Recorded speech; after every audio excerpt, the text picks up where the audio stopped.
Hey, all, this is Keith with the Common Sense Practical Prepper podcast with your 1-minute survival tip for January 19th, 2025.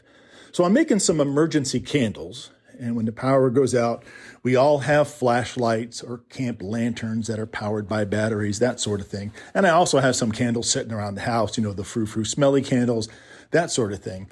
Well, I know I mentioned before the series of books, Prepper by Tom Abrams. There's a lot of information in there that I really didn't know until I listened to the series of books on Audible. And one is about emergency candles.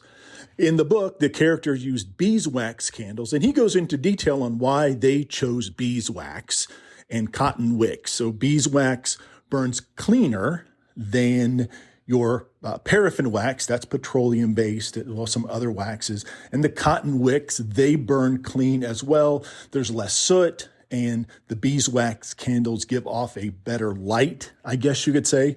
So I did my research, and sure enough, paraffin wax, obviously petroleum-based, burns relatively dirtier than the other waxes, beeswax, soy wax, coconut wax. I'm sure there's avocado wax and stuff like that. So I made some unscented soy wax emergency candles with cotton wicks, the kit that I purchased off Amazon. So again, something I never would have realized, never really would have thought of, not to mention all the methyl ethyl bad stuff and the chemicals in the scented candles and the fumes and all that stuff that gives out isn't exactly healthy, to breathe in. But just something to think about, folks. Thanks.